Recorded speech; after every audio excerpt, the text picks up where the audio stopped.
So, good afternoon, everyone. I'm Giovanni Singleton, Lunch Poems Coordinator. It's my great pleasure to welcome you all here today. I invite you to sign up on our mailing list and to pick up flyer for today's event, as well as posters for events for the rest of the year. They're available there at the librarian's desk. Coming up on November 5th, we'll have Graham Faust, who's a local poet, teaches at St. Mary's in Moraga. Also on our website, you can view this reading and all of our past readings as webcasts on YouTube. The readings are typically posted within a week. We also have a presence on Facebook, so please sign on and become our friend. We would love to have you. Today's distinguished guest is Eavan Boland. We have books available by today's guest for signing afterwards, so please do pick one up. And now I would like to welcome Robert Haas, who will introduce this afternoon's reader.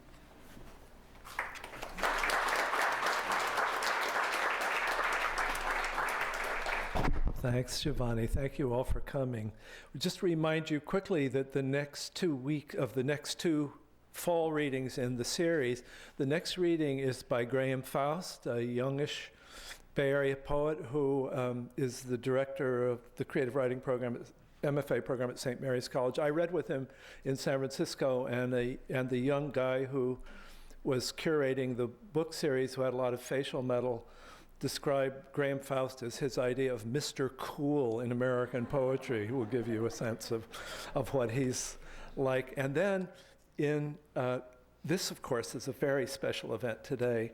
The next very special event is Richard Moore, who is 90 years old, was one of the original group of beat poets around Philip Lamantia, Michael McClure, Robert Duncan, and Kenneth Rexroth, was one of the founders of KPFA, one of the founders of KQED, did breakthrough early TV films about the civil rights movement, and the series of documentaries on poets like Louis Zukofsky, Frank O'Hara, Robert Creeley, Gary Snyder, and Allen Ginsberg that introduced me to them on television when I was in high school.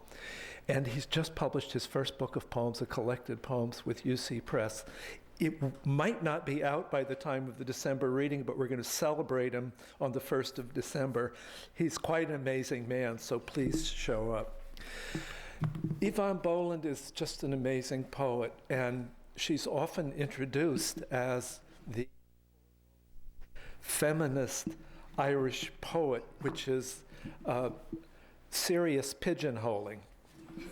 In her case, she's the author of 10 books of poems, a brilliant book of essays, and several generous books that she's edited, one a collection of Irish writers on writing, and one an extraordinary book about the craft of poetry, done almost purely by example, called The Making of a Poem.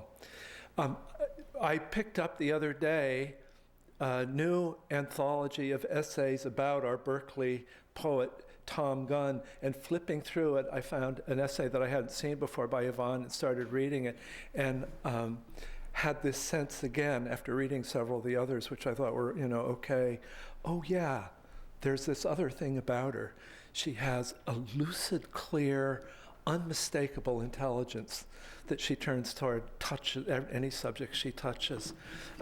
There are 10 books of hers. If you want to get a feel for the whole range of her work, there's the new collected poems, either here or checked out from your local friendly library, including this one, and her most recent book, Domestic Violence. One of the things I felt like in this book is about her, one of the things I felt about her is there's a sense of the tragic that runs all through Irish literature that the tradition has worked very hard to try to turn into something else. One of the epigraphs for Irish literature could be "A terrible beauty is born." And she's someone who looks at the terrible from the place where people live in it without flinching, and describes it and thinks about it. It's one of the things she does. And I felt in this last book, One of her last books is called Against Love Poems, and this is called Domestic Violence. So you get a place where she's going. But domestic violence becomes a metaphor for something much larger here. And I felt in this book work that reminds me of the take on the world in the great European poets, Eastern European poets of the previous century. Another epigrammatic, epitaphian line for Irish poetry is Thomas Kinshallah's line, Puritan Ireland's dead and gone, a myth of O'Phelan, is that it? And yeah, a myth of and O'Pheloin, the two names. There's a poem at the beginning of this book, Domestic Violence, the second part of which is how the dance came to the city. Let me just read, you might be reading it, I don't know. Let me just read a few lines, give you a little taste of the power in this poet's hands. So this is, I guess the premise is how dance came to Ireland. It came with the osprey, the cormorants, the air at the edge of the storm, on the same route as the blight and with the night sweats that said fever. It came with the scarlet tunics and rowel spurs, British Army, with the epaulets and their poisonous drizzle of gold, with the boots, the glove, the whips, the flash of the cuirasses. It came with the sail, riding the empire blue haze of the horizon, growing closer, gaining, and then it was there, the whole creaking orchestra of salt and canvas. And here is the cargo, deep in the hold of the ship, stored with the coiled ropes and crated spice and coal, the lumber and boredom of arrival, underneath timbers shifting and clicking from the turnabout of the tides locked in the mouth of Dublin Bay. Here is the two-step, the quick step, the whirl, the slow return. An amazing poet. Please welcome to Berkeley, Yvonne Boland.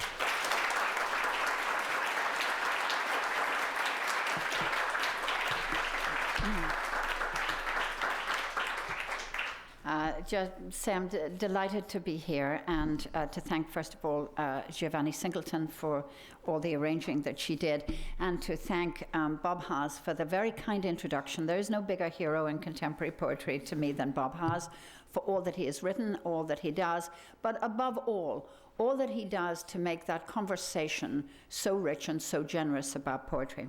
I'm going to just begin by reading some poems and saying a little bit about the things that influenced me when I was a younger poet in Ireland. And I think the thing that is almost hard to convey is if you live in a small, intense country, which I certainly did at that time when I was beginning to write. It was a moment in Ireland when the history was a powerful, intense history. It took me a long time to see that there was a very big difference in Ireland between the past and history.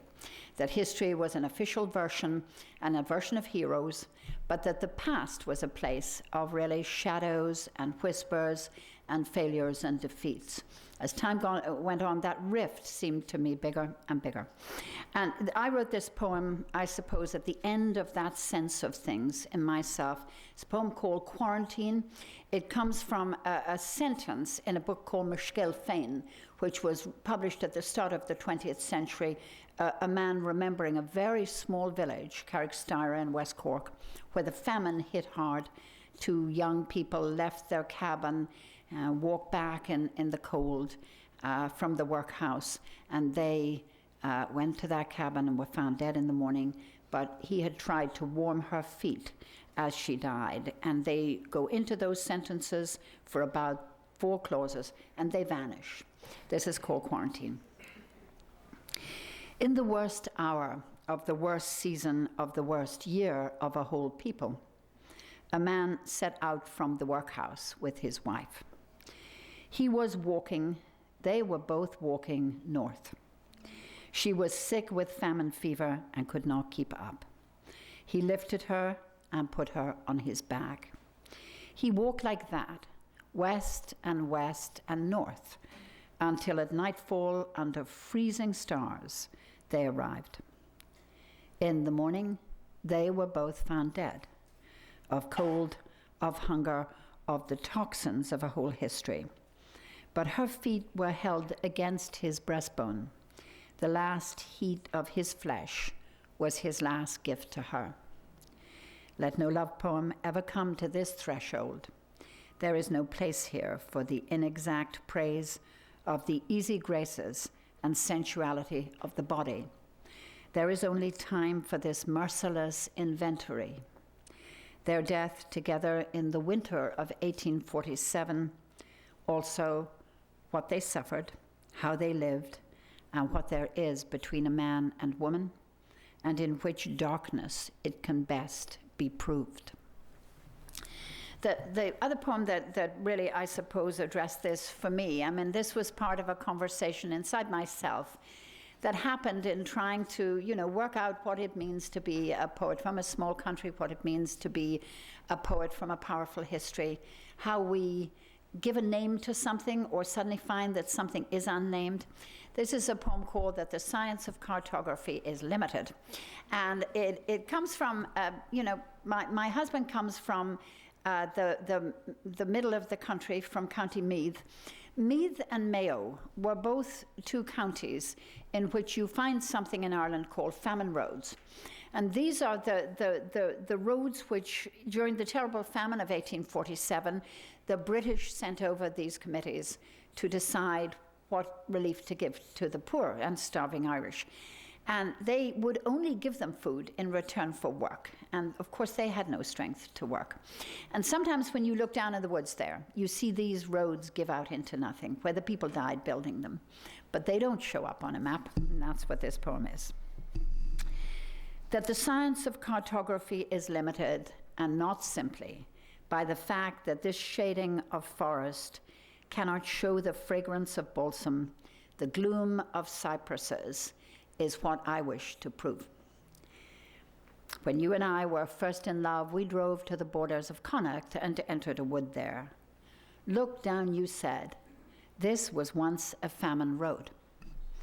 I looked down at ivy and the Scotch grass rough cast stone had disappeared into, as you told me in the second winter of their ordeal, in 1847, when the crop had failed twice. Relief committees gave the starving Irish such roads to build. Where they died, there the road ended and ends still.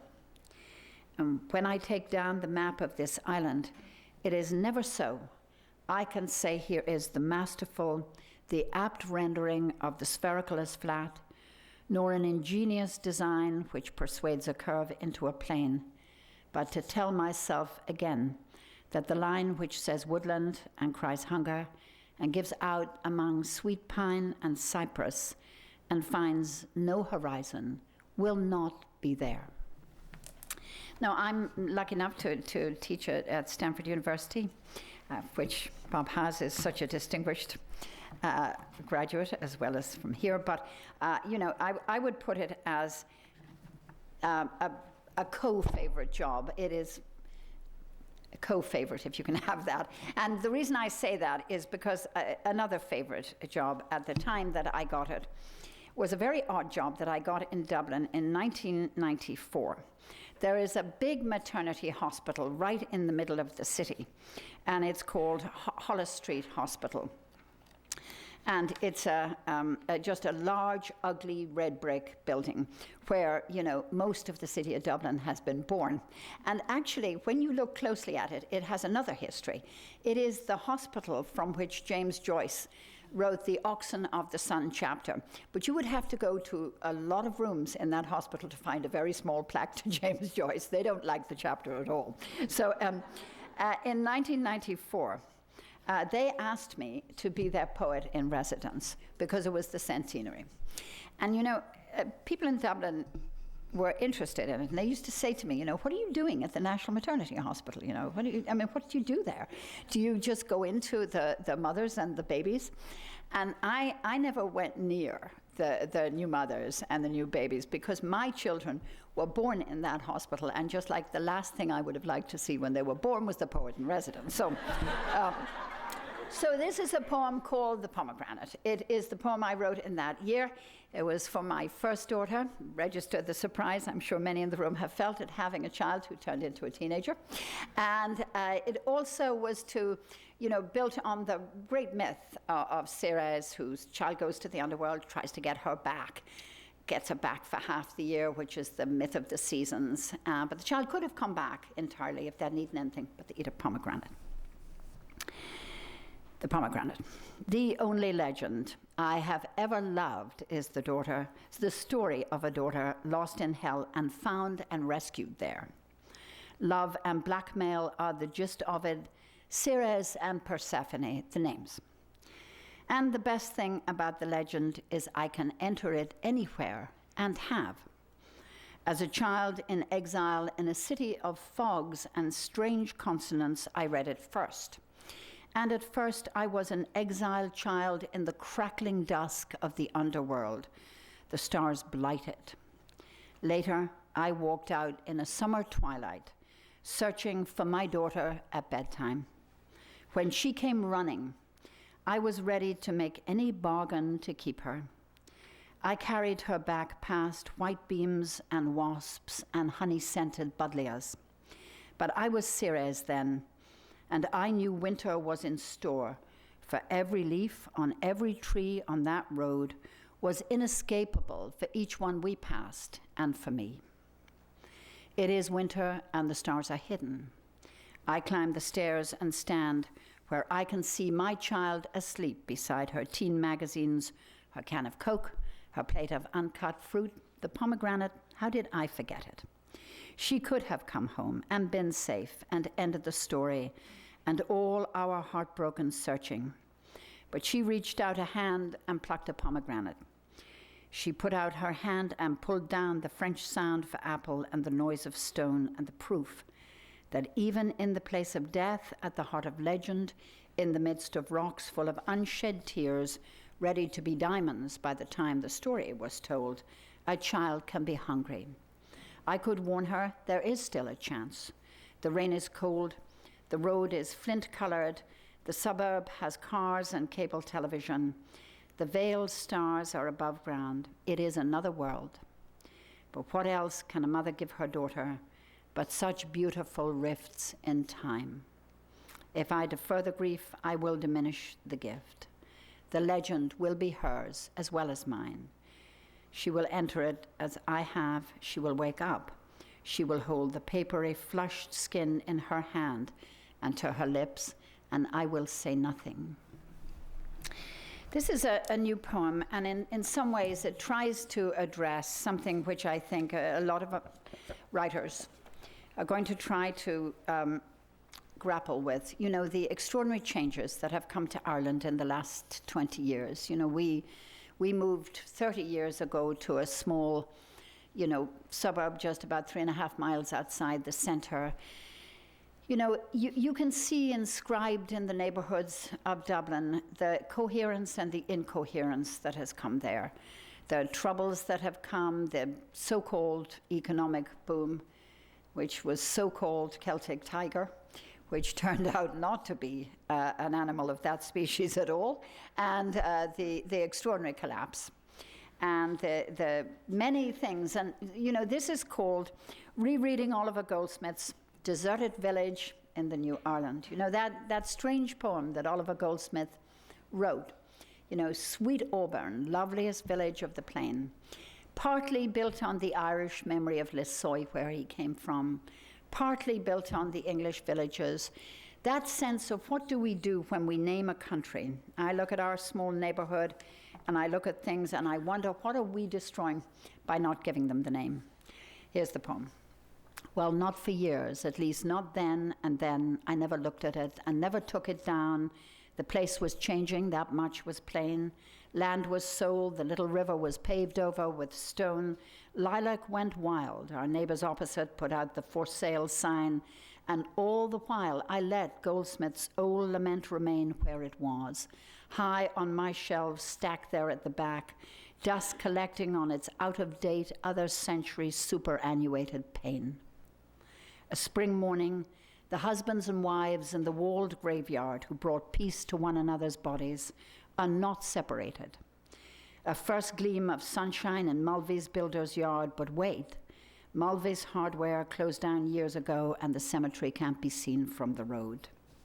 Here in the village of Dundrum, the Manor Laundry was once the corn mill. The laundry was shut and became a bowling alley. The main street held the petty sessions and dispensary. Now visitors come from the new town centre, their arms cradling names, strings, bags. Someone else is living out their first springtime under these mountains. Someone else feels the sudden ease that comes when the wind veers. Would anything come back to us if we gave it a different name? Sweet Auburn, loveliest village of the plain. I take down the book. Centuries and years fall softly from the page.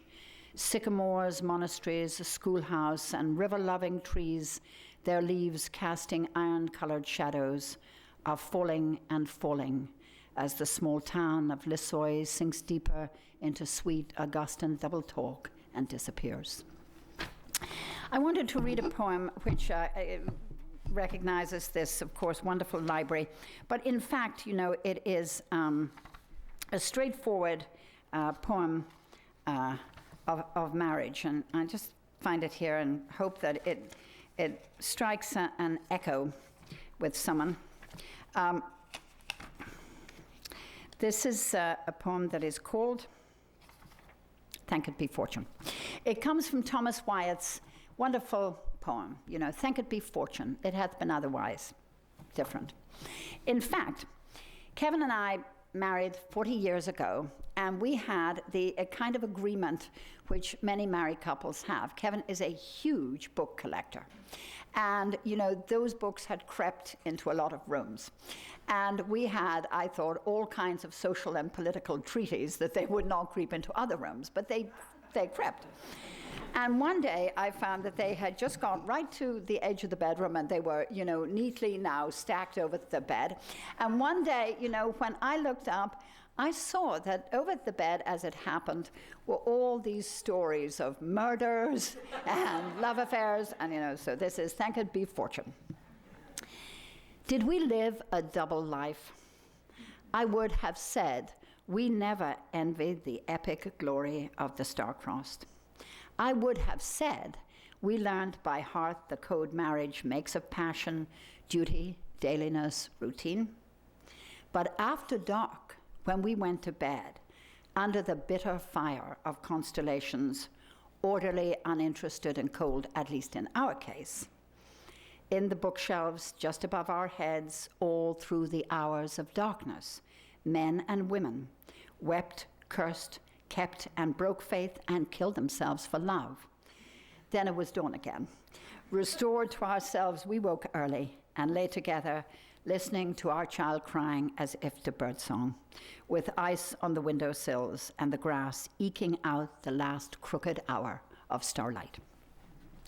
The poem I want to read now, I'm afraid, is a much darker poem, which is the title poem of Domestic Violence. In the conversations which have existed in Ireland since the peace process, I think many, many people all over that island have to search their minds and their memories and their hearts to know where that started. And the truth is, as we all know anyway, it starts where we begin. And this poem just looks back at that time, at the extraordinary darkness of the sight of a beautiful island falling apart, and of citizens killing each other, and it's called domestic violence. It was winter, lunar, wet. At dusk, pewter seedlings became moonlight orphans. Pleased to meet you, meet to please you, said the butcher's sign in the window in the village. Everything changed the year that we got married, and after that we moved out to the suburbs. How young we were, how ignorant, how ready to think the only history was our own. And there was a couple who quarreled into the night, their voices high and sharp. Nothing is ever entirely right in the lives of those who love each other. And in that season, suddenly, our island broke out its old sores for all to see. We saw them too. We stood there wondering how the salt horizons and the Dublin hills, the rivers, Table Mountains, Viking marshes we thought we knew, had been made to shiver into our ancient 12 by 15 television, which gave them back as grey and greyer tears and killings, killings, killings, then moonlight-coloured funerals. Nothing we said, not then, not later, fathomed what it is wrong in the lives of those who hate each other. And if the provenance of memory is only that, remember, not a tone. And if I can be safe in the weak spring light in that kitchen, then why is there another kitchen, spring light always darkening in it, and a woman whispering to a man over and over, what else could we have done? We failed our moment, or our moment failed us. The times were grand in size, and we were small. Why do I write that when I don't believe it? We lived our lives, were happy, stayed as one. Children were born and raised here and are gone, including ours. As for that couple, did we ever find out who they were, and did we want to? I think we know. I think we always knew. You know, I grew up in a city where things came and disappeared quickly. And, you know, my mother was in every sense really a great hero of mine. She had sort of had a very hard start in the world. She was orphaned, and she loved household implements. I think that would be the word for it. She loved the domestic things of a kitchen. She was a great cook. And, you know, one day when I looked around, they were just all gone. You know, they disappeared somewhere between, you know, our last European treaty and our next one. Suddenly you couldn't find anything, electrical objects were coming in from everywhere. And, you know, I thought back to that kitchen, and I thought back to her presence in it. This poem is called An Elegy for My Mother, in which she scarcely appears. It's also an elegy for that ecosystem that went. I knew we had to grieve for the animals a long time ago, weep for them, pity them. I knew it was our strange human duty to write their elegies after we arranged their demise. I was young then, and able for the paradox. I am older now, and ready with the question, what happened to them all? I mean, to those old dumb implements which have no eyes to plead with us like theirs, no claim to make on us like theirs. I mean, there was a singing kettle.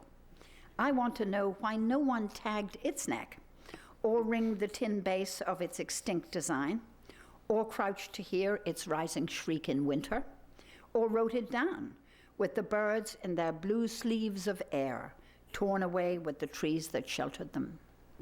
And there were brass fire dogs, which lay out all evening on the grate and in the heat thrown at them by the last of the peat fire. But no one noted down their history or put them in the old packs under slate blue moonlight. There was a wooden clothes horse, absolutely steady, without sinews, with no mane and no meadows to canter in, carrying, instead of landlords or Irish monks, rinsed tea cloths. But still, I would have thought, worth adding to the catalogue of what we need, what we always need, as is my mother, on this Dublin evening of fog crystals and frost, as she reaches out to test one corner of a cloth for dryness as the pre-war Irish twilight closes in and down on the room and the curtains are drawn. And here am I, not even born and already a conservationist, with nothing to assist me but the last and most fabulous of beasts, language, which knows, as I do, that it's too late to record the loss of these things, but does so anyway and anxiously in case it shares their fate. I want to finish with a poem that I have a little bit of a description for, and it's a poem that came from an earlier part of my life when I really was struggling to think, of what it meant to be a poet. It was towards the sort of end of the 20th century, not quite there. And I felt, as so many poets felt, who are we speaking to? How do we keep that lyric intensity? What have we lost? And I happen to be reading a wonderful book. It's called The Decline of the Middle Ages. It's by Heitzinger. It's okay, as long as it isn't mine. It's okay. And I came in this book on this kind of wonderful little tag. It said, Isabella of Bavaria married Charles VI of France in 1385. In later years, his madness took the form of believing he was made from glass. Now, I thought that would make considerable domestic difficulties, but in some way, that glass king stayed with me as an emblem, of what we don't want to be, that is what we don't want. I mean, to lose that touchable humanity as poets.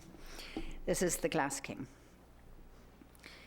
When he is ready, he is raised and carried among his vaporish plants. The palms and ferns flex, they almost bend. You'd almost think they were going to kiss him, and so they might, but she will not, his wife. Nope, she can't kiss his lips, in case he splinters into a million Bourbons, mad pieces. What can she do with him, her daft prince? His nightmares are the regency of France. Yeah, she's been through it all. His Bavarois, blub-hipped and docile, urgent to be needed, from churching to milk fever, from tongue-tied princess to the queen of a mulish king, and now this.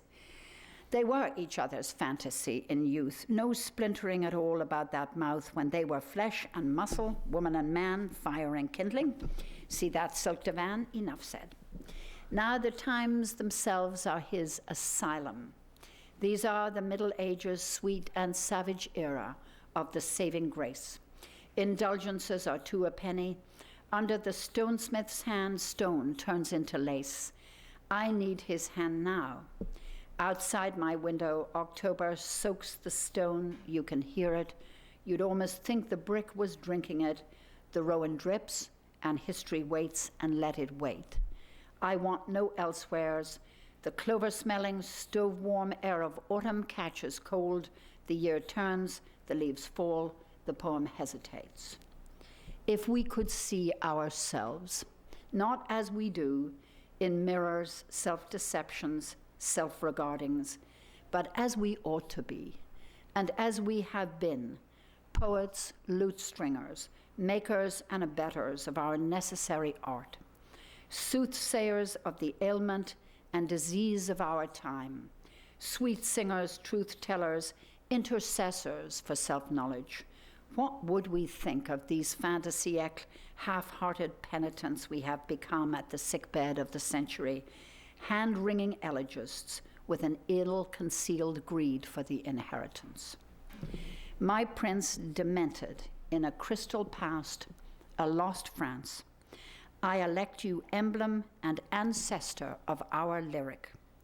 It fits you like a glove, doesn't it? The part untouchable, outlandish, esoteric, inarticulate, and out of reach of human love. Studied every day by your wife, an ordinary, honest woman, out of place in all this, wanting nothing more than the man she married, all her sorrows in her stolid face. Thank you very much.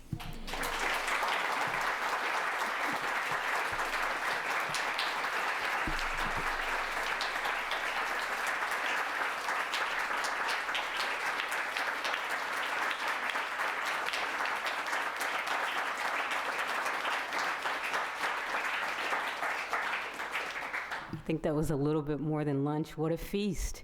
Thank you all for coming. Books are available. Have them signed, and hope to see you next month. Thank you.